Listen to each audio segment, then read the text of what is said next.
Hello there, Leo. This is Michelle B, and it is time for your monthly reading for February of 2021. I'm going to go ahead and look at the Triad of Awesomeness. The Triad of Awesomeness, as I've mentioned many times, for those of you who are already subscribed, I create tarot readings for passionate women and feminine individuals who want to live a life of exciting purpose, abundant prosperity, and beautiful romantic love, either with yourself or with someone else. And so that's what I'm going to be looking at for your month of February, those three things in the Triad of Awesomeness.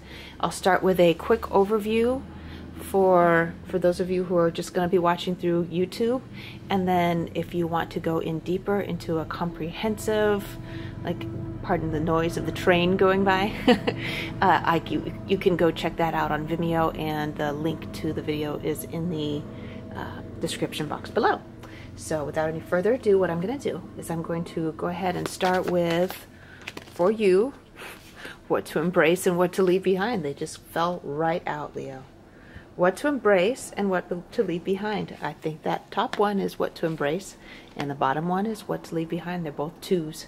So we're looking at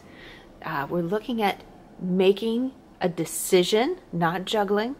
We're looking at making a clear decision, and I really feel like a lot of this has to do with opening your heart to some kind of companionship with another person. If you're a person that is totally happy being single, not looking for a deep connection with another person, then, it's really about balancing the masculine and feminine and spoiling yourself as though you are your own partner. It's like really getting in, like really committing to yourself. I'm talking about people who aren't really dating anybody else, thinking about whether or not they should do anything about it. Ultimately, we should all be committing to ourselves, right? We should all be spoiling ourselves first so that we don't have unfair expectations of our partners. So you're spoiling yourself first. But for those of you who have been like, not sure about committing myself to a relationship, this is like, please accept and move toward this kind of commitment, being able to accept the love from the divine masculine and to be able to give your love in return. It's a beautiful divine cycle. Those of you who are already in committed relationships, it's really about going deeper into each other in support of each other, knowing what's best and watching out for each other, watching out for the best interests of the other one. And then for what to leave behind, that's what to embrace, and what to leave behind is this feeling like you need to juggle a lot, especially with the material things.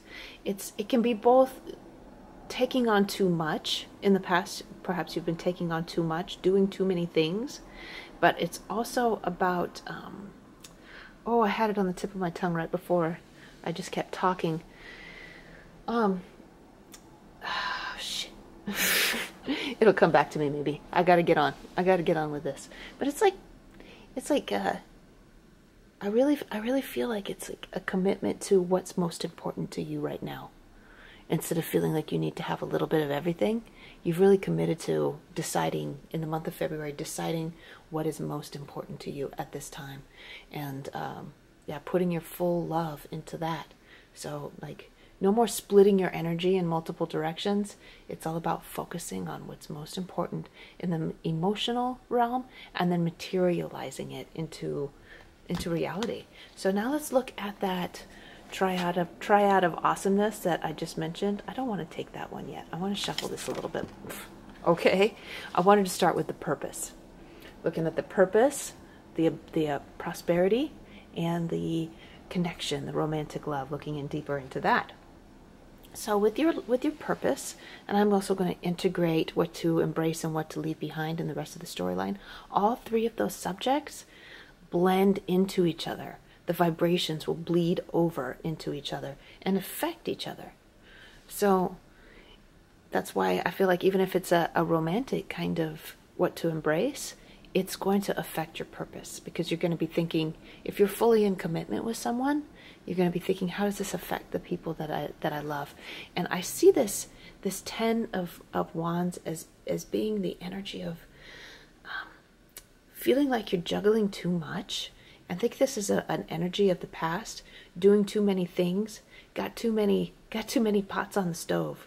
Too many cooks are gonna burn the stew, right? I was gonna spoil the stew. So there's a lot, there has been a lot going on, and you're really looking at that in the month of February and thinking, how can I relieve some of the burden? And I got to tell you straight up, you got to choose what's most important to you to do. Now we might say, oh, it's important that I do all these things to make all these people happy, but I mean, really, who matters the most? And if somebody that's in your life that's asked something of you can't understand that you need to release some of that responsibility for a little while, then they're probably somebody that you don't really need to please. Now, if this has something to do with how you work in the world, your career, what you're doing out there, then like you have to really decide, is this the most important thing for me at this time? Obviously, this card wouldn't come up if there isn't something that's got to give, right?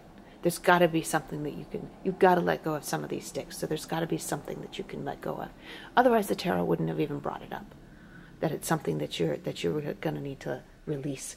Let's get a quick peek for Leos at what's going to come up in the extended comprehensive reading.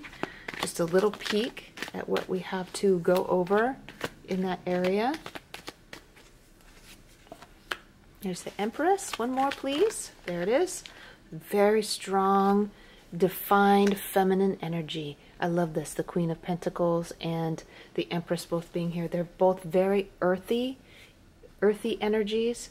It's really like the divine feminine is not going to work hard. The divine feminine is all about receiving love, admiration, respect, and resources. That's what the Queen of Pentacles is all about.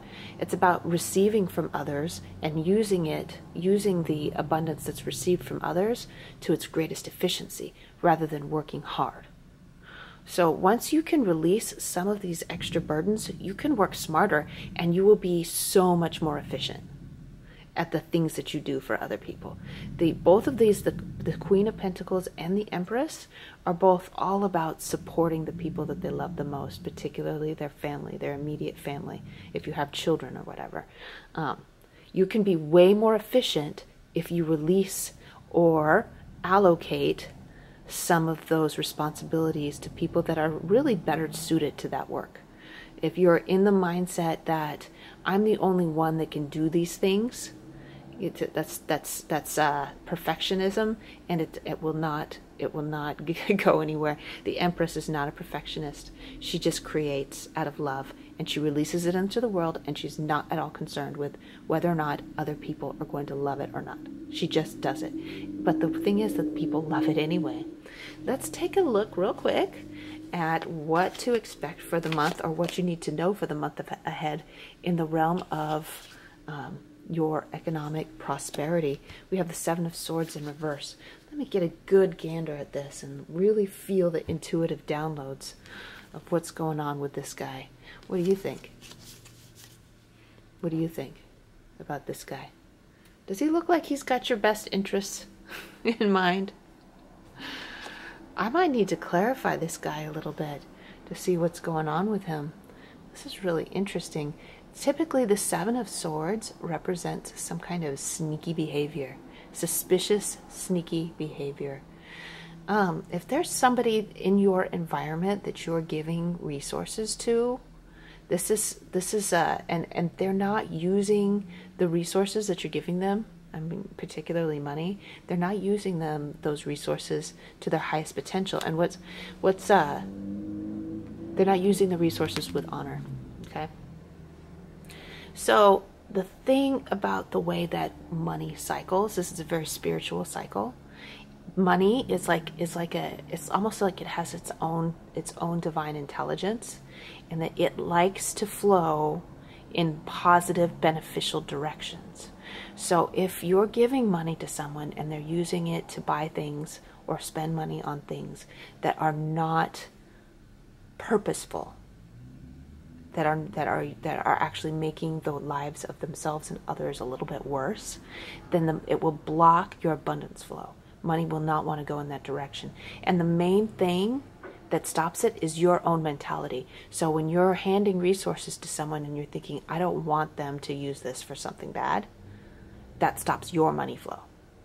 That prevents the flow of the cycle of honorable money coming in, flowing freely. It like slows things down, challenges you from cycling up to increasing abundance. So that's really something that you got to get a really good hard look at, right? And once again, I'm looking at this. I'm looking at the pentacles that are in this, of what, and the Two of Pentacles, and what to release for the month ahead. It's like you're saying to yourself, I am releasing the idea that I have to give my resources to things that are not benefiting myself, my family, my community, the world at large. I'm not going to put my money into that anymore. And there is a chance that some Leos are having the experience of some kind of addiction. It could be some kind of gambling addiction, or substance abuse addiction, or any other kind of thought pattern, or indulgence that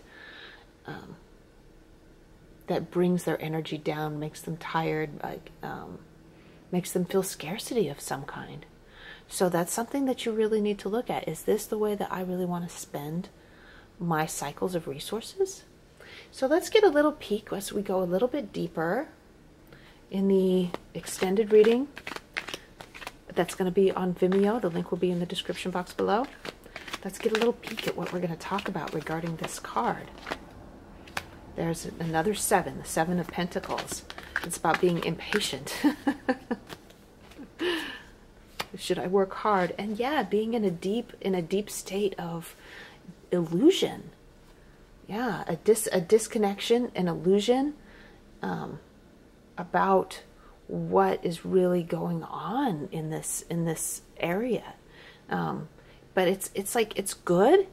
This Moon card being here is good, because you questioning whether or not it's something that you want to do anymore, questioning what really is reality, is the first step to gaining clarity and control over your economic situation. Okay, so we'll come back to that in the comprehensive. And finally, I'm going to, right here, I'm going to put in your love life. So if you're in connection with another person, we've got lots of different scenarios that Leos could possibly be in for their romantic life. They could be in a committed relationship with someone else. They could be working on and possibly committing to a relationship with someone, starting to get to know people, or they could be completely committed to just themselves and not have a partner. There's all, and the spectrum in between, right? And so I'm going to, when I go into the extended comprehensive reading, I'm going to get a look at all of those different scenarios and how they play out with what to embrace and what to leave behind, and how they feed into the rest of this triad of awesomeness. So this is the 2. Look at this. 2, 2, and 2. So definitely this is the 2 of Wands is a very hopeful, very positive, very hopeful energy. It's like you're holding the world in your hands. You can have anything you want. Looking out over your future and feeling really positive, feeling really passionate, feeling really excited. And what I love about this card being here, and what to embrace being the 2 of Cups, what to leave behind is juggling too many things, having too many choices. What I love about this being here is that it's going to bleed into the rest of your life, into your commitments and the things that you've chosen to do to benefit other people around you, into your economics and resources, the things that you need to survive and, to thrive and have an exciting life and have freedom, right? You're like, okay, so these things can be connected. All of this can be connected and intertwined and have like an uplifting effect. If you've got a positive attitude because you feel really well loved up by yourself or by somebody else, then you're going to have a positive attitude about the rest of the stuff. So let's just take a quick peek what we're going to look at in the extended reading for you, Leo. Little peek.